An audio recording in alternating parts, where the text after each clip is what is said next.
Okay, so I'm testing out FSD 14.2.1, and actually I haven't had a chance to use this very much.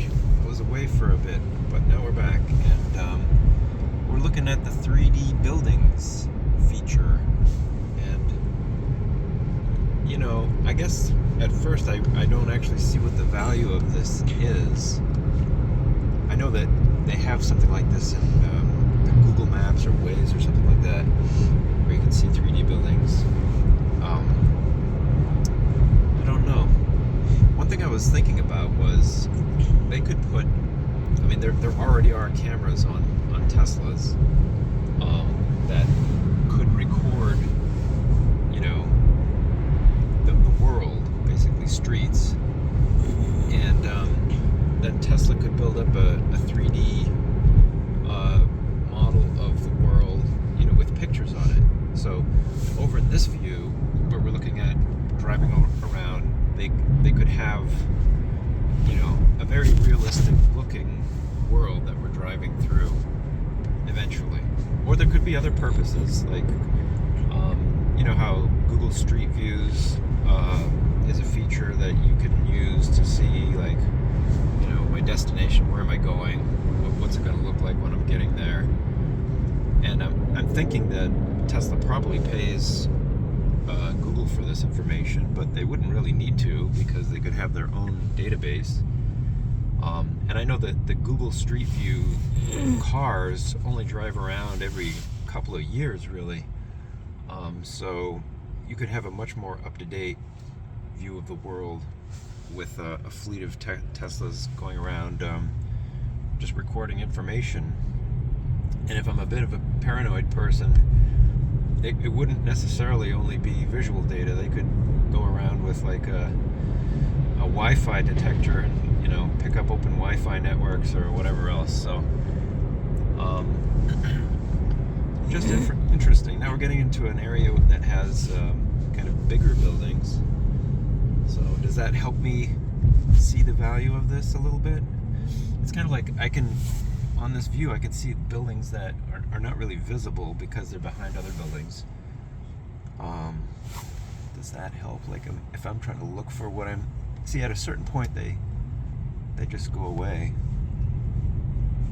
So they pop back in at that kind of view. I don't know. Well, that's enough of that. Let's go back to regular. I like this view better, actually, because mainly for the parking lot feature, where I can see if there are lots behind buildings. You know, I go to a restaurant and I look and I don't see any parking on the street, and I'm wondering, where can I park? This view actually shows me that pretty clearly. Let's see. I actually wanted to go on the highway. I don't really want to take this turn, so I'm gonna break out of full self-driving for a second, and we'll go down the highway, because there's one thing that on the 14.2 branch of FSD that is a slight annoyance is the lane changing. What happens now is it turns on the blinker, it starts moving, but then it comes back to center in the lane, like it's hesitating. You can feel almost a little twitchiness in the wheel, and then it makes the lane change.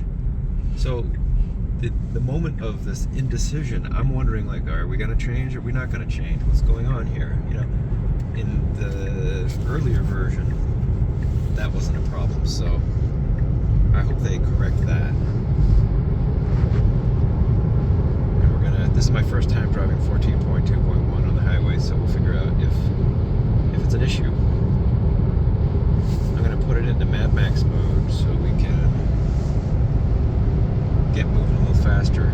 Now the speed profiles, for my personal taste, I know everybody's different, but like, I don't really like to drive over 80 miles an hour, because I find that, at least in Massachusetts, that's the ticket zone.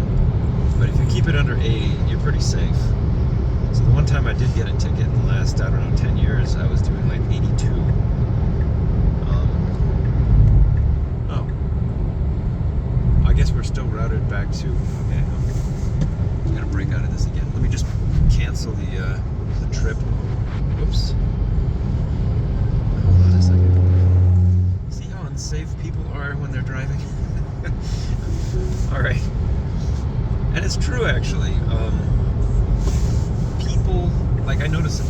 am not safe, as safe as full self-driving. I just am not. Like just what I did back there, I was going over the mean. I was trying to turn the radio off so I don't get a content strike. Doing all these stupid things. I should be paying attention to the driving, you know. Okay, so that time it switched lanes, and I didn't feel that little start, stop, start again type of lane change. So I think that's good. But I wasn't super paying attention, so let's see what's really going on with that.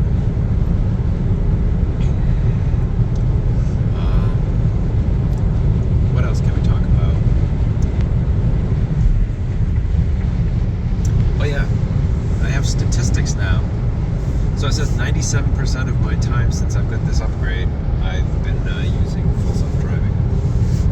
And that's about the number that I actually thought it was more. I thought it was closer to 99%. But I've only been doing pretty short trips, and so the time I use when I manually drive is when I'm getting in and out of my driveway, and oftentimes for the final parking, even though that they've improved the parking capability, it just doesn't really meet my preferences as often as I hoped it would. And at home, I was hoping eventually they'll have like a front in or back in. Here's another thing. When you're going shopping at a supermarket, you want a front-in park. Like, that's where you put your groceries when you come back to the car, is in the back. So the back has to be pointing out. And it just seems like I'm 100% right on this. And Tesla should figure that out. Okay, what else have we thought about recently?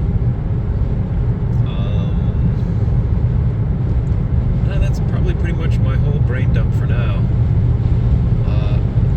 I think the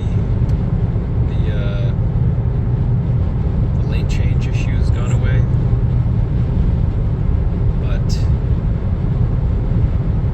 well, let me see I wonder if I can force it and get the same kind of go, stop, go behavior on lane change.